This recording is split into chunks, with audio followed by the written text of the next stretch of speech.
오늘부터 국정감사가 시작이 됐습니다. 이번에는 막말, 고성, 정쟁에 찌든 국감이 아니라 정말 좀 내용 있는 국감이 됐으면 하는 바람인데요. 네, 초선 의원이 무려 155명이나 됩니다. 첫 국감을 치르게 되는데 이분들께 좀 기대를 해볼까 합니다. 형법상 낙태죄가 헌법에 어긋난다. 헌법재판소 결정이 1년 반 전에 나왔었죠. 이번에 정부가 개정안을 마련했는데요. 잠시 후 이 내용 좀 짚어보고요.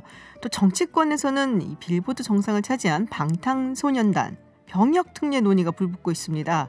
7시 수요 정치클럽에서 5명의 논객들과 함께 이야기 나눠보겠습니다. 10월 7일 김지윤의 이브닝쇼 시작합니다. 서울타임즈 시간입니다. 오마이뉴스 박정호 기자 그리고 정상근 기자와 함께합니다. 어서 오세요. 안녕하십니까? 네, 유튜브 TBS FM 들어오시면 보이는 라디오로도 함께하실 수 있습니다. 어제에 이어서 오늘도 퀴즈가 준비되어 있습니다. 청취율 조사 기간을 맞아서 우리 여러분께 또 감사의 뜻으로 커피 쿠폰 준비하고 있으니까요. 네, 귀 기울여 들으시면서 퀴즈 기다려주시기 바랍니다.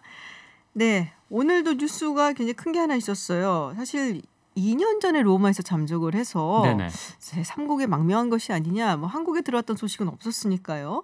네, 조성길 전 이탈리아 주재 북한 대사대리죠. 네, 대사대리가 우리나라에 온 것으로 확인이 됐어요. 네, 뭐 국회 정보위 뭐 관계자들로부터 나온 얘기라고 하는데 이 조성길 대사대리가 이탈리아에서는 북한 대사 역할을 하다가 지난 2018년 11월 초에 임기 만료를 앞두고 잠적을 한 일이 있었습니다. 당시에는 굉장히 좀 떠들썩한 일이었고 전 세계의 이제 집중도도 굉장히 높았는데 말씀하신 대로 이후에 뭐 미국을 갔다 뭐 아니면 이탈리아에 그대로 있다 뭐 여기서 이런저런 좀 설이 많았는데 이게 한국에 있는 걸로 이제 확인이 된 상황입니다.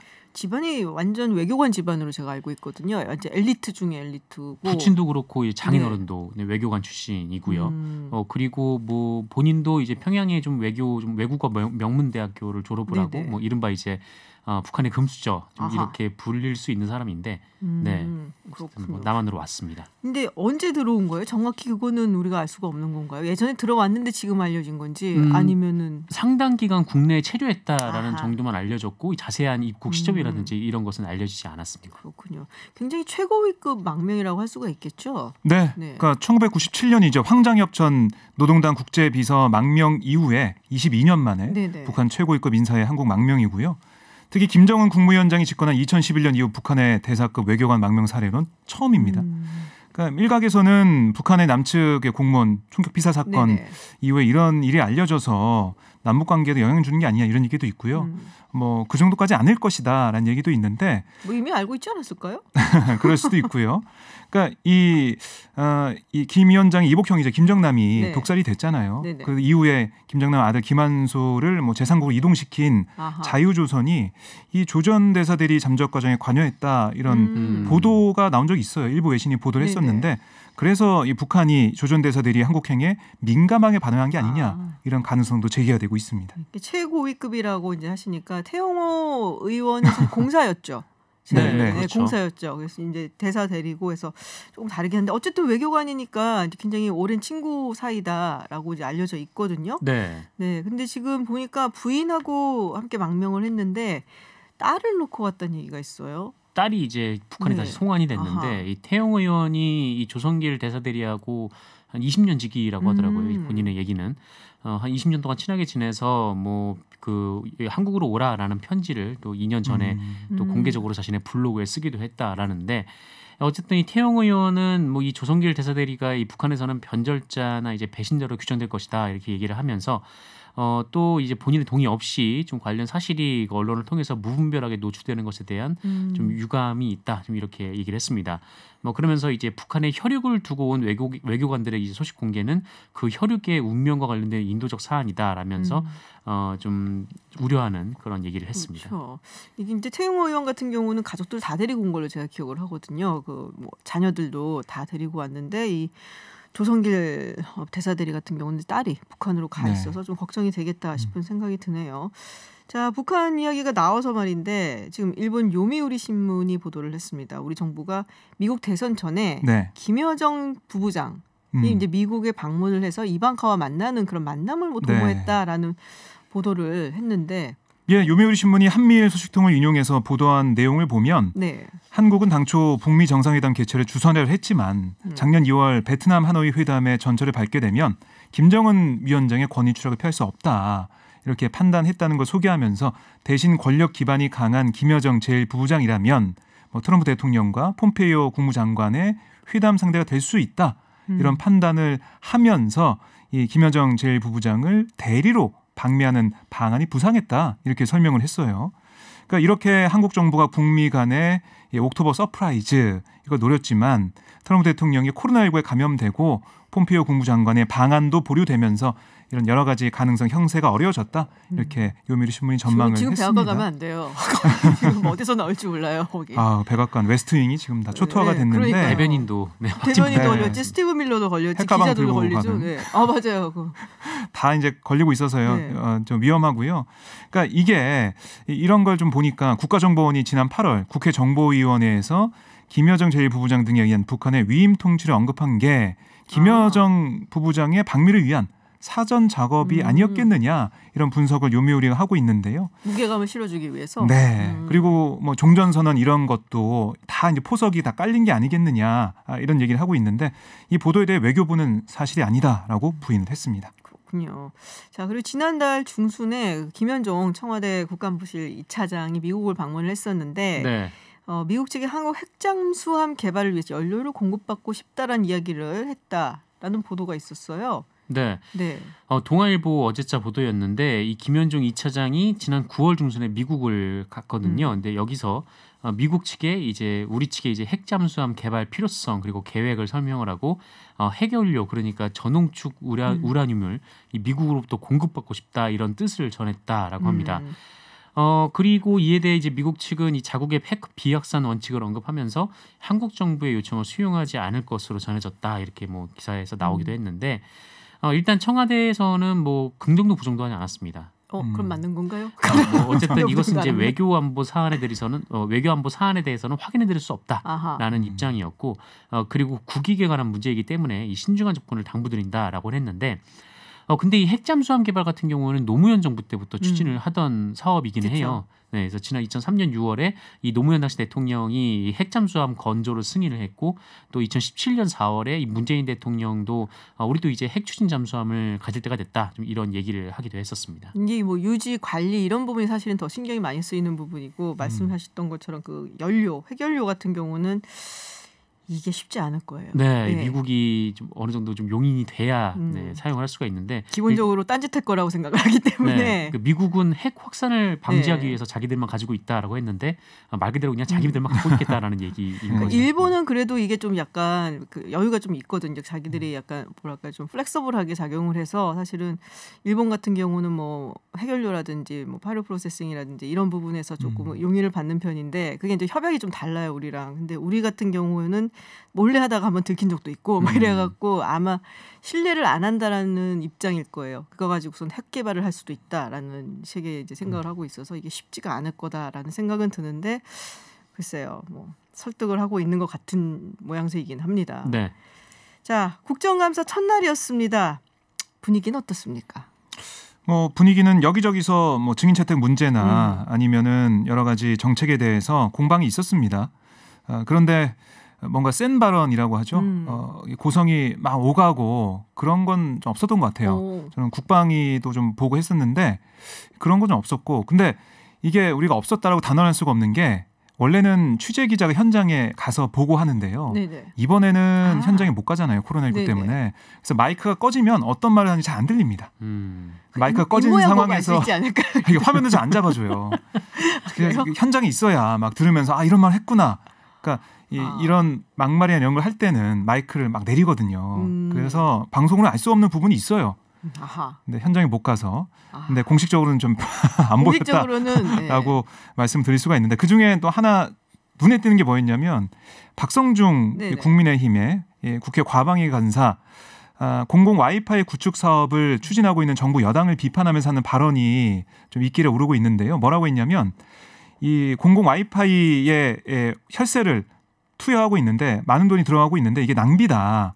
공공 와이파이 사용 자체가 적다.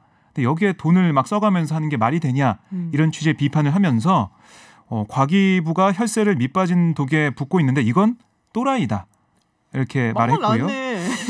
이어서 사전 찾아보니까 이게 일본 말이 아니라 우리말로 똘짓 이런 개념이라고 한다. 이렇게 말뜻까지 소개를 했습니다. 근데 제가 찾아봤더니 이 또라이란 말이 생각이 모자라고 행동이 어리석은 사람을 속되게 이르는 말이다라고 돼 있거든요.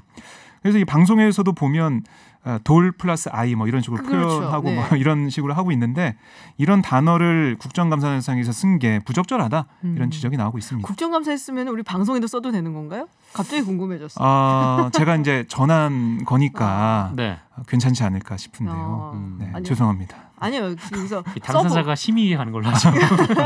그러니까 한번 써보고 방통위에서 부르면 참석하는 걸로. 네. 알겠습니다. 그리고 국방부 국감에서는 실종 첫날에는 월북으로 보지 않았다라고 서 국방부 장관이 이야기를 했습니다. 네, 오늘 이 뉴스가 가장 많이 나왔는데 네네. 이 서 국방부 장관이 오늘 이 북한군에 의해서 피격된 해양수산부 공무원 이모 씨의 실종 신고 접수 당일에 이 월북 가능성이 없다라는 취지로 보고를 받았다. 이런 얘기를 했습니다. 이 하태경 국민의힘 의원의 질의 과정에서 나온 말인데 그러니까 왜 북측에 신속한 협조 요청을 하지 않았냐 이런 질의에 여기에 이제 응답을 했던 거죠. 그러니까 처음에는 실무진들이 월북 가능성이 낮다라고 해서 북한으로 넘어간다는 판단을 못했다라는 겁니다. 그래서 좀 이 얘기를 두고 좀 두 가지 지점에서 좀 비판이 나오고 있는데 이 한쪽에서는 그 이모 씨가 실종된 해역이 북방 한계선 인근이었기 때문에 뭐 그냥 단순 실종이라고 하더라도 북한 쪽에 좀 연락을 했어야 되지 않냐 뭐 이런 얘기가 또 있고 또 한편으로는 이 단순 실종으로 파악을 했다면 하루 만에 왜 이 자진 월북으로 판단을 했는지 또 그거를 놓고도 지금 의혹을 제기를 하고 있는데 뭐 이것 관련해서는 뭐 당시 들어오는 첩보를 그대로 국민에게 공개할 수는 없는 거고 이후에 좀 정리하는 과정에서 뭐 그 첩보 내용이 좀 바뀔 수도 있는 거 아니냐 좀 이런 반박도 나오고 있습니다. 자, 그리고 기획재정부 국감에서 이 주식 양도소득세 이야기가 나왔어요. 예. 이게 예전에도 한번 나왔다가 좀 철회되는가 했는데 다시 한번 뭐 밀어붙이는 게 아닌가 싶은 생각이 좀 드는데 뭐 내용을 조금 소개를 해주시죠 일단. 그러니까 이게 내년 4월부터 주식 양도세 부과 대상이 되는 대주주 요건이 10억 원 이상에서 3억 원 이상으로 강화가 됩니다.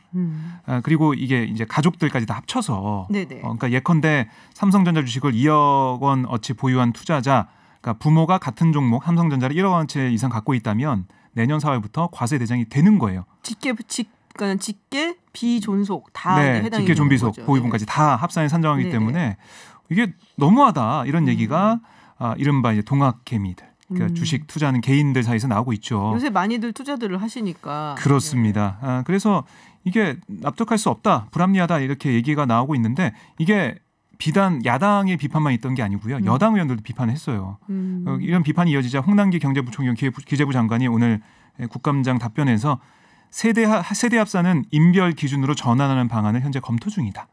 그러니까 인별로 개인당으로 가는 걸로 해서 조금 풀어주는 그런 걸 검토 중이다라고 얘기를 했는데요. 하지만 이 대주주 확대 2년 유예 같은 것들은 뭐 김병욱 민주당 의원을 포함해서 민주당 의원들이 요구해 왔고요. 그리고 이 오늘 보면은 국민의힘의 의원 같은 경우는 이 관련 법안까지 발의를 했습니다. 유성걸 의원이 대주주 요건에서 가족 주식 보유 합산 기준을 폐지하고 시가총액 금액 기준은 현재 기준인 10억 원을 유지하는 이 소득세법 일부 개정 법률안 이른바 동학개미 보호법을 발의했는데요. 근데 이 10억에서 3억 원 낮추는 이거는 2017년에 이미 이 관련된 법안이 통과가 됐고 이거는 물러설 수 없다라는 게 정부 입장이에요.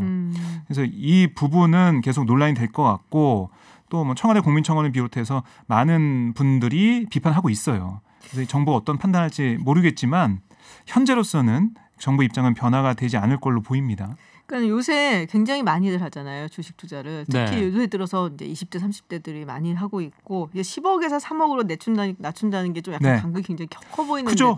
지금 그러니까 1인당 그러니까 개인별로 본다고 해도요. 3억 원 이상 한 종목을 보유하고 있는 사람이 9만 명 정도 된다고 해요. 많네요. 그러니까 그렇게 된다면 양도 차익, 내년 4월부터 양도 차익에 대해서 22%에서 33% 이 정도의 세금을 낸다고 하니까 크죠. 어떻게 보면. 그래서 주식시장이 이것 때문에 타결받는 게 아니냐 뭐 이런 얘기까지 나오고 있는데 뭐. 그래서 이게 지금 부동산에 쏠려있던 돈이 주식시장으로 돌아오면서 선순환이 되는 게 아니냐 이런 얘기가 있었는데 그걸 막는 그런 제도다라고 해서 여당에서도 비판하고 있는 겁니다. 자, 그리고 지금 이제 추미애 장관 아들 의혹 증인 채택 문제로 계속 시끄러운 것 같습니다. 채택은 된 사람은 없죠 지금 관련돼서. 네. 근데 뭐 사실 오늘은 이 법무부 국정감사가 아니라 대법원 국정감사였는데 이 추미애 장관 관련된 그 증인 채택 문제를 두고 양측이 좀 부딪혔습니다. 그래서 이 국민의힘 측에서는 뭐 검찰이 이제 무혐의 불기소 처분을 내렸는데 이 추미애 장관의 아들 휴가 의혹을 규명하겠다라면서 그 일반 증인 33명 등의 채택을 요구를 했고 반면에 이제 민주당은 뭐 이 얘기는 뭐 다 끝난 거 아니냐 좀라고 이제 얘기를 하면서 또 게다가 또 지금 당직 사병이 추미애 장관 측을 이제 고발한다라고 했거든요. 그래서 그 부분은 또 수사 중인 사안이 될 거기 때문에 좀 증인을 부르는 게 뭐 적절치 않다 이렇게 좀 맞서고 있습니다. 뭐 고소 고발이 난무하고 있더라고요. 지금 이 사건 관련해서는 뭐 당직 사병이 추미애 장관 그리고 현근택 변호사도 지금 고소를 하는 걸로 알려져 있고 그리고 이 뭐 인터넷상에서 모욕적인 표현을 했었던 뭐 답글을 달거나 그럼 한 800여 명 뭐 고소를 한다는 얘기도 있고요. 또 이 추미애 장관 측은 아니지만 또 이제 시민단체 측에서 또 이 당직사병 그리고 신원식 의원 뭐 등등 해서 또 고발을 했고 그래서 굉장히 조금 이렇게 고소 고발이 난무하는 방향으로 가고 난타전으로 가고 있습니다. 난타전으로 가고 있는 그런 상황인 것 같습니다. 자 그렇다면은 이제 기다리시던 퀴즈 시간이 왔습니다. 오늘은 정상근 기자가 좀 내주시죠. 제가 좀 낼까요? 네. 알면서 왜 지금 모른 척하고? 저도 지금 문제를 못 봤어요. 답을 못 봤기 때문에 맞춰보도록 하겠습니다. 정상근 기자만 줬어요. 알면서 모르죠. 방송의 기본 아니겠습니까? 네, 문제 내겠습니다. 오늘 문제는 이 노벨상에 관한 문제인데요.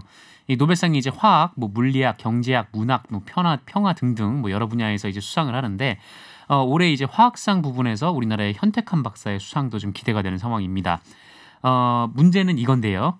발명가이자 사업가이던 이 노벨이 이 1867년에 이것을 발명해서 일약 100만 장자가 됐고 그 재산을 기금으로 해서 사후에 이제 노벨상을 수여를 하기 시작했습니다.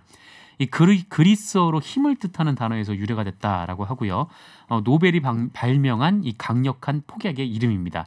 이게 무엇일까요? 네, 이게 문제입니다. 이게 노래 제목이잖아요. 네네. 다 나왔네요. 그렇게 하니까 잘 모르겠는데요. 좀 부르고 싶은데 가사가 영어예요. 네네. 부를 수가 없네요. 헷갈리죠. 제가 약간 교란 작전한 겁니다 지금. 그러셨군요. 하나도 안 비슷하게.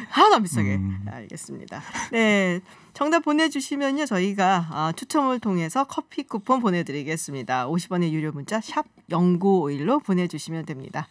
네, 서울타임즈 여기까지 듣겠습니다. 지금까지 정상근 기자 그리고 오마이뉴스 박정우 기자였습니다. 고맙습니다. 오늘 정부가 임신 초기 낙태를 허용하는 내용을 포함한 형법과 모자보건법 개정안을 입법 예고했습니다. 임신 14주까지의 낙태는 처벌하지 않고 또 24주까지는 제한적으로 임신 중단을 허용하는 것이 골자인데요. 이를 두고 여성계 종교계 모두가 반발을 하고 있습니다. 손정혜 변호사 연결해서요. 정부가 내놓은 입법 개정안 핵심 내용 그리고 주요 쟁점 짚어보겠습니다. 변호사님 안녕하세요. 안녕하세요. 손정혜입니다. 네, 지금 헌재 판결이 작년 4월이었나요? 조금 이제 시간이 지났습니다. 그래서 약간 늦은 감이 있지 않냐라는 얘기도 있는데 지금 이제 법률 개정을 한 거잖아요.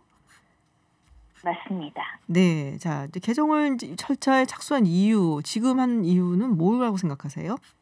일단 헌재가 임신 초기에 낙태 금지를 한 조항 자체가 위헌이기 때문에 헌법 불합치 결정을 내린 바 있고요. 올해 말까지 개정하지 않으면 낙태죄는 사실상 위헌으로 사라지는 조항이기 때문에 법률을 개정할 수밖에 없었다 이렇게 말씀드릴 수 있고 지금 형법과 모자보건법 개정안이 나와 있는 상황입니다. 그렇군요. 올해 말까지 안 했으면은 이게 그냥 없어지는 거였네요? 낙태죄로 처벌하기 어렵게 됐다 이렇게 말씀드릴 수 있고요. 사실상 낙태죄로 처벌받는 사람들이 거의 없어서 사문화되어 있는 상황이었기 때문에 결론적으로는 정부에서는 이런 법률로서 이 부분을 조금 재조정할 필요가 있었다 이렇게 말씀드릴 수 있습니다. 네, 제가 잠깐 설명을 해드리긴 했는데요. 그럼 어떻게 바뀌게 되는 건지 좀 다시 한번 좀 정리를 해주시겠어요? 일단 14주 임신 초기 단계까지는 자유의사대로 어떠한 조건 없이 낙태를 허용한다, 범죄로 처벌하지 않겠다라는 것이고요. 네. 그 다음 중기라고 이야기할 수 있는 15주부터 24주까지는 여러 절차와 조건부로 허용을 할 수 있다. 그러면 낙태죄로 처벌하지 않는다라는 것이고요. 과거에도 24주 이후부터는 낙태가 완전하게 금지되어 있는데 그 부분은 동일하다고 보시면 될 것 같고 이 중기 구간에는 성범죄라든가 건강을 위협한다라든가 사회적 경제적인 이유로 제한적으로 허용하겠다라는 게 정부 입법안입니다. 아, 그렇군요. 이 14주는 어떻게 정해졌나요? 보통은 이제 12주 기준이 좀 많았던 걸로 제가 기억을 하거든요. 외국 같은 경우는. 12주, 14주 사실 정해진 기준은 없고 법률에 14주라고 정해진 건 없지만 초기 기준을 12주에서 이제 14주로 이제 규정을 했다라고 보시면 될 것 같고요. 종전과 조금 달라졌다라고 하는 점은 종전에는 14주 이내라고 하더라도 모자보건법이 조건으로 이야기를 하고 있는 예를 들면 유전적 질환이 있다던가 성범죄라든가 출산이 건강을 굉장히 해친다든가 이런 조건 하에서만 14주 안에서도 낙태를 허용했었거든요. 네. 24주 이내에는 모자보건법이 설정하는 요건을 충족해야 범죄가 아닌 형태로 그 임신 중절 수술을 할 수 있었는데 지금은 14주 안에는 그런 것들을 묻지 않겠다. 그리고 15주, 24주에는 조금 더 완화된 조건으로 할 수 있다. 이렇게 정의가 됐습니다. 그렇군요. 그러면 14주까지는 이제 뭐 낙태를 하는 그 이유를 묻지 않고 보호자 동의라든지 뭐 이런 것도 필요가 없는 건가요, 그러면? 배우자 동의 요건을 이번에 개정안에서 삭제한다라는 것이고요. 특히 이제 미성년자 같은 경우는 보호자의 동의가 필요하다. 그래서 여러 가지 문제점을 야기했다라는 것을 반영해서 보호자 동의 없이도 가능하게끔 법률을 개정하고 있고요. 중기에도 사회적, 경제적 이유로 폭넓게 낙태에 너무 만연하는 거 아니냐 이런 걱정들을 하시는데 우선은 모자보건법에서 정한 절차에 따라서 상담을 받게 해놨고요. 네네. 24시간이지만 숙려기간을 거치도록 그런 규정들이 들어와 있는 상황입니다. 아, 상담을 받고 또 24시간의 숙려기간을 거친 다음에 그 다음에 이제 시술을 받을 수 있도록 24주까지 그런 거죠? 네, 수술은 의료인, 의사만 가능하도록 규정해놨습니다. 그렇군요. 근데 모자보건법 개정 추진에도 나섰다라는 것은 어떤 이야기인가요? 형법과 모자보호법에서 이 낙태의 요건이라든가 이런 것들을 규정하고 있기 때문에 네네. 모자보건법이 당연히 필수적으로 개정이 돼야 되는 부분이고요. 형법에서는 낙태죄만 규율하고 있거든요. 허용 요건이라든가 절차나 이런 것들은 모자보건법에서 규율하고 있기 때문에 모자보건법이 개정돼야 되는 것이고요. 특히 의료법과 관련해서도 의사의 진료 거부권이 또 강화가 됐습니다. 네네. 나는 낙태를 하지 않겠다라고 했을 때 진료 거부를 처벌하지 않는 이런 조항이 들어와 있는 상황이고 자연유산을 유도하는 약품의 사용과 관련해서 논란도 많았는데 이 부분도 이번에 이 약품 허가가 가능하도록 법률이 개정될 수 있도록 개정됐습니다. 아, 그렇군요. 이게 형법이 사실은 굉장히 오래전에 만들어졌던 거잖아요. 1950년대로 제가 기억을 하는데 그리고 말씀하셨던 것처럼 거의 사문화되다시피 뭐 직접적으로 정말로 처벌을 받는 사람이 거의 나타나지 않기 때문에 그래서 이제 뭐 계속적인 어떤 개정 요구라든지 아니면은 낙태죄를 없애달라는 여성계의 요구가 굉장히 많았던 걸로 알고 있습니다. 의사들이 이제 진료 거부를 하더라도 처벌받지 않게 한 것은 뭐 종교적인 이유로 낙태를 시행할 수 없다, 시술할 수 없다라는 의사들이 있기 때문이겠죠? 의사들의 결정권도 중요하고 윤리적인 어떤 책임감이나 충돌하지 않도록 그 진료 거부의 권리를 줬더라고 보이고요. 이 부분은 의사의 어떤 양심의 자유, 이 부분도 배려한 조항이라고 보시면 될 것 같습니다. 그렇군요. 자, 근데 이 낙태죄를 완전히 그러면 폐지한 거는 사실 아니잖아요. 그러니까 개정안인 거잖아요. 그리고 이렇게 그대로 개정될 때도 좀 지켜볼 필요가 있는데 그러다 보니까 양쪽에서 찬반 논란 여러 가지 공방이 발생하는 것이 태아의 생명권을 중시하는 의사를 가지신 분들은 이 24주 이내에 이렇게 허용을 하면 낙태가 너무 많이 늘어난다, 생명경시 풍조가 나온다라고 지금 비판하고 있는 상황이고요. 네. 여성계 쪽에서는 여성의 자기결정권 너무나 침해되는데 여전히 낙태, 임신 중절 수술을 하는 여성을 범죄로서 범죄자 취급하는 것은 사회 문제를 해결하지 못한다. 일단 범죄로 규정하지 말고 낙태를 쉽게 하지 못하도록 하는 사회 경제적인 제도를 개선해야 된다. 이렇게 지금 서로 또 분분한 의견이 개진되고 있는 상황입니다.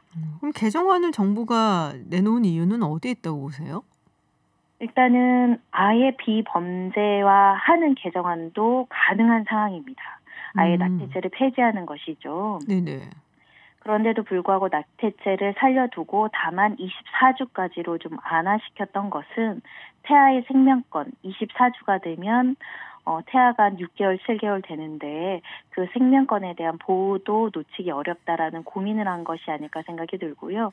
그러다 보니까 여성계에서의 낙태죄 비범죄화는 이번에 반영되지 못한 측면이 있습니다. 그렇군요. 그러니까 뭔가 좀 여성계와 종교계의 의견을 전부 다 합해서 좀 뭔가 좀 타협점을 찾아보려던 것이 아니었나라는 생각이 좀 드는데 지금 이제 지난 8월이었나요? 법무부 자문기구인 양성평등정책위원회에서 임신 주수를 기준으로 형벌을 정하는 것이 형사처벌 기준의 명확성 원칙에 어긋난다라는 이야기를 했습니다. 근데 사실 다른 국가들도 이 주수에 따라서 조금 다르게 낙태를 다루지 않나요? 어떻습니까?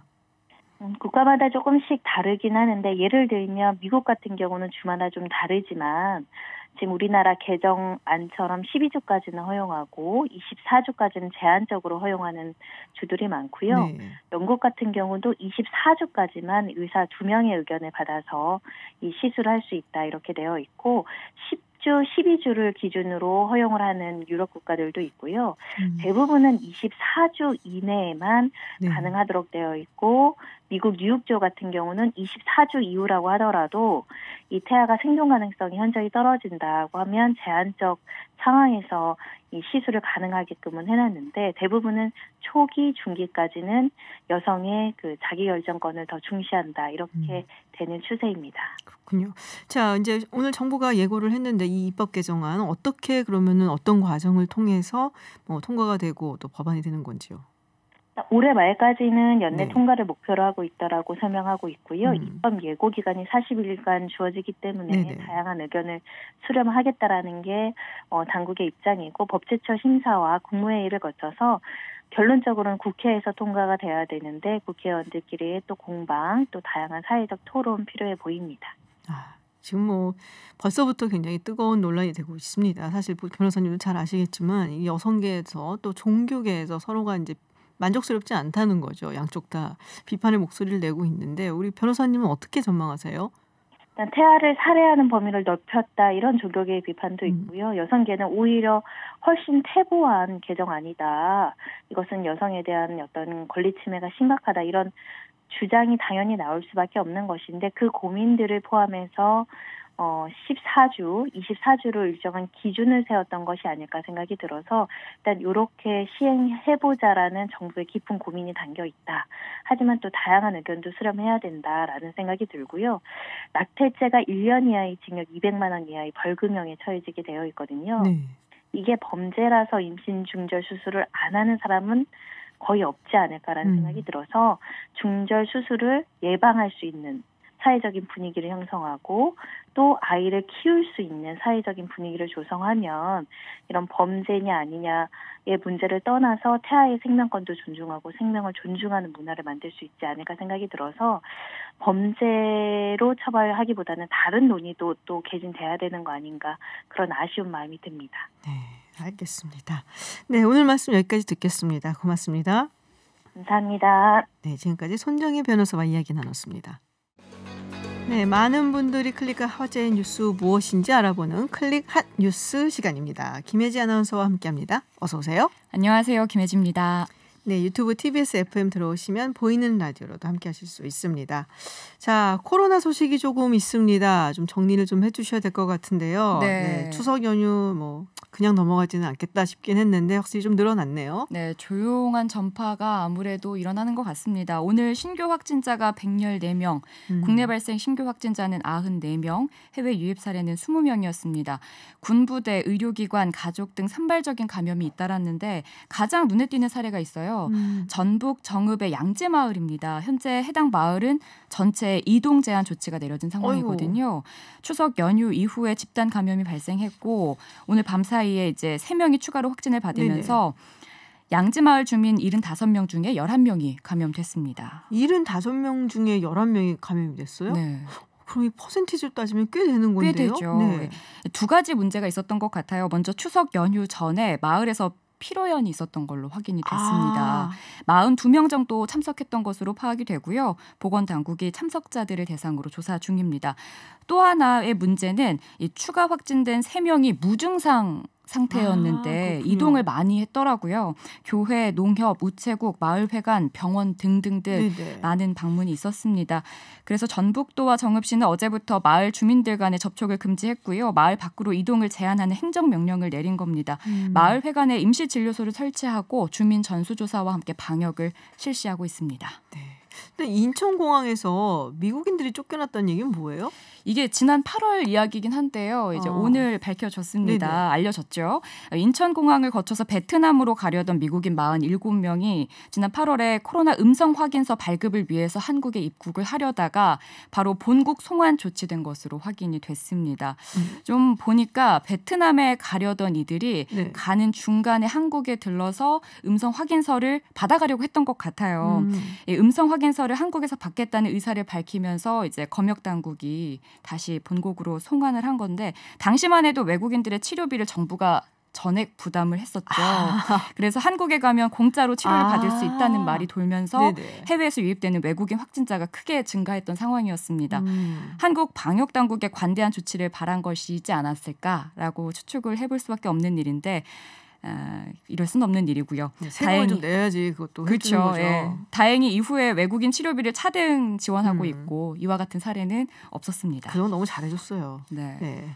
자, 두 번째 소식은 뭔가요? 오늘 오전 8시 27분쯤 서울 지하철 5호선 행당역에서 하남 풍산행 전동차가 고장나서 지하철 운행이 20분 정도 지연이 됐습니다. 고생들 많이 하셨겠네요. 그러게요. 출근길이었기 때문에 더 발이 동동 굴렀을 텐데 이런 일 자주 있죠. 특히 출근길, 퇴근길에 많은데 이 지하철 지연으로 인한 피해 보상을 받을 수 있는데 많이 모르시더라고요. 일단 지연 증명서라는 게 있습니다.